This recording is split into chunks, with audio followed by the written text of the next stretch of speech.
kung saan nga ang masarap ay dapat pinupuntahan. De joke, di tayo yun. Dito kami sa Dasen G upang kumain ng unlimited samgyupsal dito sa Montalban, Rizal. Sa halagang 199 pesos ay mabubusog ka na sa unlimited pork belly at chicken breast at sa mga side dish tulad ng kimchi, patatas, japchae, tsaka fish cake.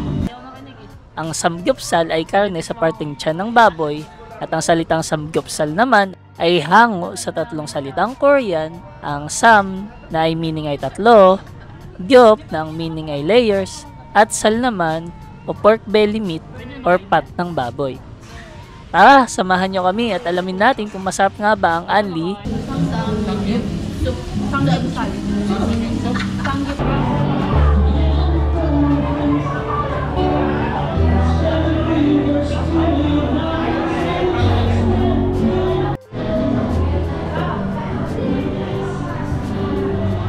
Ano po yan? 5 pong 199, tapos dalawa po yung drinks para iba, different flavor. Tapos, 5 ayun na Rice po.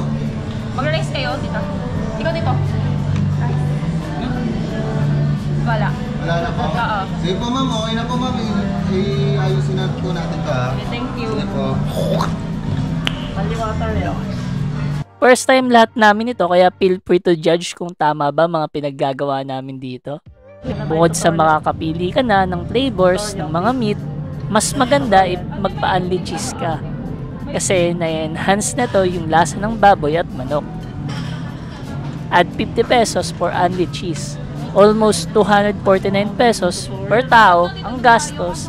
Depende pa sa inyo kung mag-a-add pa kayo for unli drinks or rice. Ayun ang guntay. Thank you. Baka tumalpin. Ayan, nakakuha ko. Dito na ba yan? Magaling ako. Ayun. Oh, natuwa na si mama. Ayun na. Nag-enjoy na si mama. Nag-enjoy na. Ayun na. Nag-enjoy na. Hindi na yan kakain. Magluluto na lang yan. Ba't ganyan? Bakit naman kayo, ate? Hindi, maganda nga nasabay-sabayan kasi pag lahat tayo kakain, pag-iintay yung isa mag-iintay ka. Ayan yung tutorial. Asan ba yung mama? Napakitaan na po kami. Pakita mo sa amin kung paano maging Korean. Dilim dito. Wait lang, tapos cheese. Lahat yan, ito ka na ba, Bek? Okay na yun, Bek. Luto na yun. Ay, ganyan lang. Kimchi. Pork. Ayan, tapos Tapos. ko naman sinawsaw doon dyan. She, mahulog. Masarap ba yung Tapusin.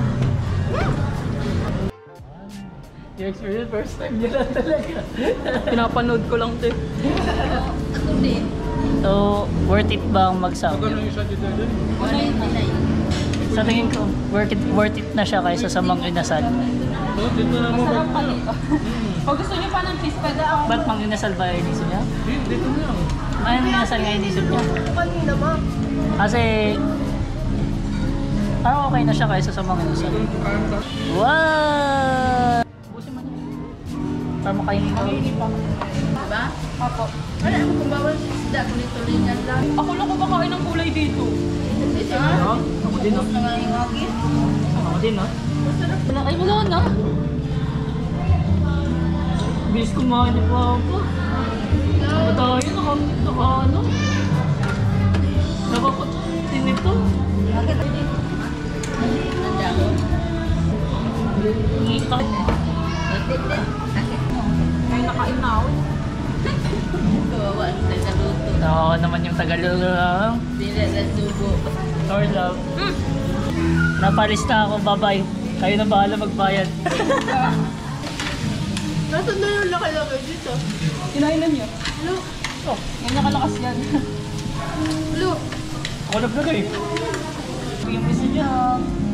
Sarap talaga. Sabat ha? Ilang oras na yun, hindi matutulog dito, tatulura. Pinoy. Masarap naman pala. Ang pangalan tayo nila? Samgyup. Soup. Samgyupsal. Soup. Samgyupsal. Korean. Hindi sana. Wow! May meaning. Siyempre, nag-aaral ako ng Korean, kung di ko alam yun. Toasted din niyo ba? Ako toasted eh. Ako na lang kakain ah, di ba? Pag parang bigla kumalat yung yes. Ang nag-diet. Wow. Kung nga pala. Kumusta ang Samgyup experience? Worth para sa first. Oh, worth! Caps lock. Ikaw, kamusta yung Gusto kasi wala pang wala. Alam ko, may nyubid. Ikaw, Kimchi. ilang kinain. Ikaw, Lipat champa, worth it. kailangan pa talaga yung tag. So, batoy ng baso. Gusto mo lahat? Sa aming pananaw ay matatawag ng sulit at masarap ang Unli Samgyupsal laban sa ibang Unli foods. Di ko sinasabing mang inasal yun, pero if di mo trip magluto, magantay at lasa ng Korean food, ay hindi para sa iyo ang Unli na to. If ipagko-compare natin sila, almost same price. Mas lamang talaga ang Samgyupsal kumpara sa brand A. Biglang binago kasi hindi sila Unli chicken. At ang Samgyup, almost Unli lahat. Unli baboy, unli manok, unli side dish, unli tubig, basta wag ka lang magtitira. Noong mga early 2010, ay umusbong ang Mang Inasal at nakilala sa unli rice. Ngunit ngayong 2020 naman, ay ating kinupkop ang pagkain at kultura ng ibang lahi na siya namang hinahanap ng nakararami.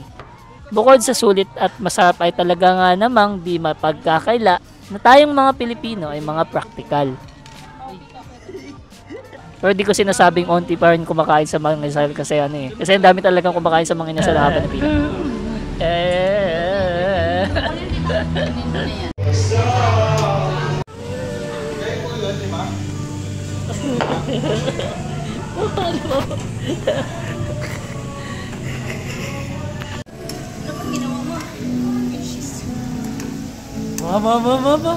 Mama. Bukod sa paghuhugas, yan lang ang alam. Grabe.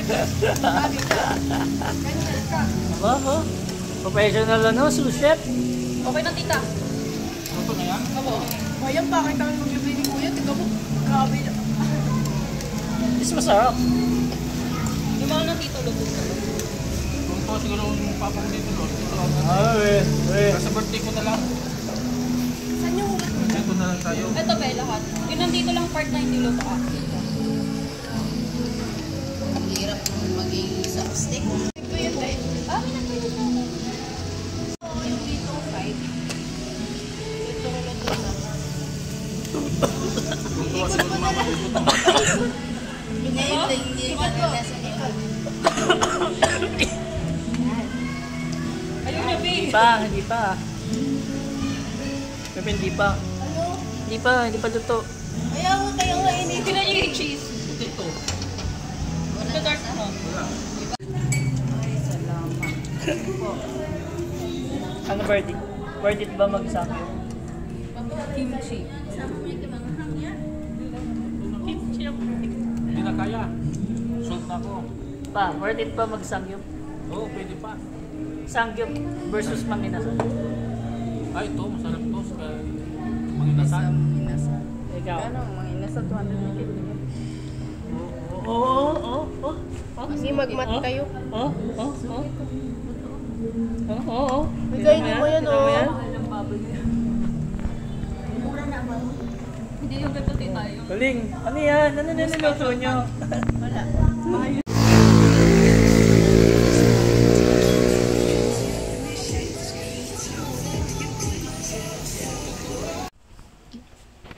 Kailangan masubukan habang may lakas pa. Kumain sa labas.